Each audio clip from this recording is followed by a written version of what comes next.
Hi everyone, welcome to the Rugby League History channel. Today I'll be doing another retro season review as part of my retro season review series. I've done quite a few retro season reviews recently. I did Western Suburbs 96, Cronulla 1988, Balmain 1999 and North Sydney 99. So if you're a fan of those clubs, go check those videos out. But today, the retro season I'll be doing is Parramatta Eels 1997 ERL season retro season review.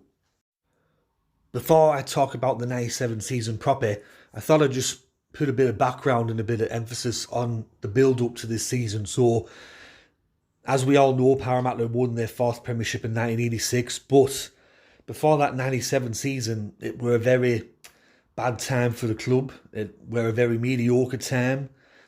Not a very good time to be a Parramatta supporter, because between 1986 to 1997, the club didn't play finals. And if you would have said to someone back in 1986 that the team wouldn't make the finals for another 11 years, they thought that you'd be crazy, they'd lock you up in an insane asylum somewhere. But that were the case.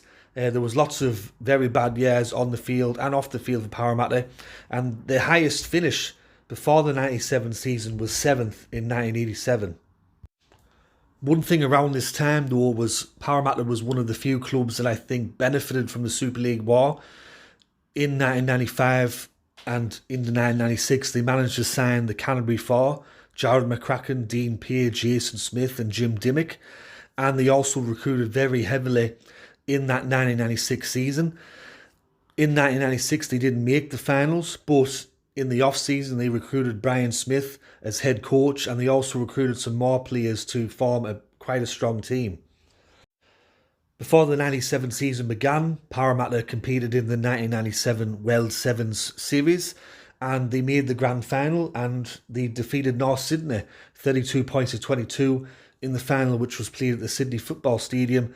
And as you can see in the picture, they got a cheque for $65,000, which would have been a lot of money back then, I think. In the 1997 ERL season, Parramatta finished third and qualified for the finals under new head coach Brian Smith. The captain were Dean Pay. The highest crowd that Parramatta got for the year were 25,114. That were against North Sydney in round one. The average home crowd for the year were a healthy 15,647. John Simon was the top point scorer with 81 points, and Shane Werrett on the wing there got 12 tries. Going into the season as well, you had a split competition for the first time in the game's history. You had the Super League competition with the likes of Brisbane, Cronulla and Canterbury, all them in that competition. And then you had Parramatta, Newcastle, Manly, Eastern Suburbs, Sydney Roosters in the other competition.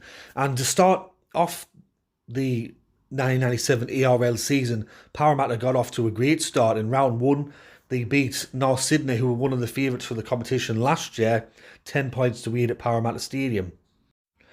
However, after that, Parramatta lost the next 5 games in a row, and they were sat near the foot of the table. And I think a lot of people, especially the media, would have been thinking, looks like it's going to be the same old Parramatta this year. They've recruited really well. They've got some good players, but once again, performances on the field are not working. But I don't know what was said in the playing group. I don't know what Brian Smith did, but then they went on an 11-game win streak. And in that 11-game win streak, they were averaging about a minimum of 20 points a game and upwards of 30 and getting close to 40 points a match that they were scoring in those games. And in amongst all that winning that they did, they defeated North Sydney, they defeated Eastern Suburbs, as they were known in this year, Sydney City Roosters, Newcastle, who won the premiership that year, and they defeated Manly at Brookfield Oval. It was actually in round 17 in front of a sellout crowd that Manly, who had been the minor premiers for 2 years beforehand and were looking at becoming minor premiers for a third straight season, Parramatta defeated them 17 points to 10 at Brookfield Oval. The 11-game win streak was finally ended in a shock loss to Illawarra, who also qualified for the finals that year, but they weren't one of, you could say, the premiership contenders. With the remaining rounds of the season to go before the finals, Parramatta were sat second on the table, and it looked like a dream run home. After they played Illawarra, they had to play the Gold Coast Chargers, South Sydney, Balmain, and to finish off the year, St George at home.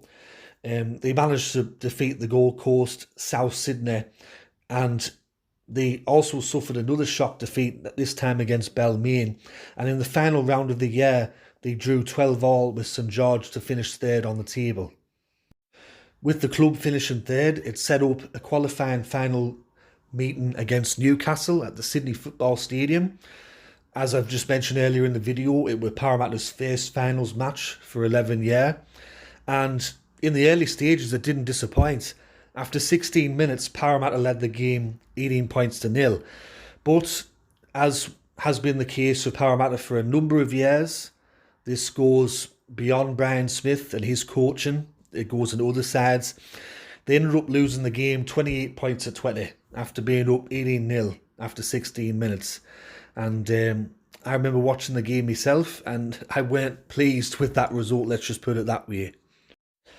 The following week, at the same venue, Parramatta played against North Sydney in the elimination final.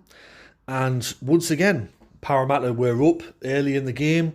And after 55 minutes, they looked in control of the match. It was 14 points to 6 in favour of Parramatta. But as I mentioned with the Newcastle game and what's happened since then, Parramatta could not hold on to a lead. They choked this game and they ended up losing 24 points to 14 against North Sydney, and they were out of the competition for 1997. So, although the club come third and made their first final series in 11 years, for me it's a missed opportunity. It was a very disappointing end of the year, especially losing them 2 games in the finals the way that the club did. And it's something that the club's had a problem with before Brian Smith and after Brian Smith, and it's been a problem that's been going down to the present day. The club struggles to hold on the leads in big games. I see it as a missed opportunity in 1997. Not saying that Parramatta would have won the premiership that year, but it was a really big opportunity to make the grand final, especially if they would have gotten over the top of Newcastle. I think looking back, if you were to see some of the games where Parramatta played extremely well in, I think round 12 against North Sydney at North Sydney Oval, they defeated them 25 points to 14. And then I think probably one of the most impressive wins of the year was that result against Manly at Brookvale Oval in front of a sellout Brookvale Oval crowd. In round 17, they beat them 17 points to 10. And when you think about it, they also beat Newcastle throughout the year. They beat Sydney City Roosters. They had some good results against some of the other teams that finished inside that top 8. So, unfortunately, just when it mattered most, they couldn't get the job done. For most disappointing result of the year, I'd probably have to look at round 2. Parramatta were defeated 23 points to 6 by South Queensland, who finished with the wooden spoon that year. Not too sure what was going on there, but South Queensland won that game, and that would have been highly embarrassing, I think, at the time for Parramatta. One thing that the 1997 season did do was it kind of acted like a springboard for the club, and there was a resurgence there because in 1998 they made the preliminary final, 99 preliminary final, 2000 preliminary final, 2001 runners-up against Newcastle, and then of course 2005 minor premiers again, another preliminary final. Under Brian Smith, in that entire time that he was head coach, the club only missed the finals twice. And between 1997 to 2009, the club only missed the finals a total of 3 times.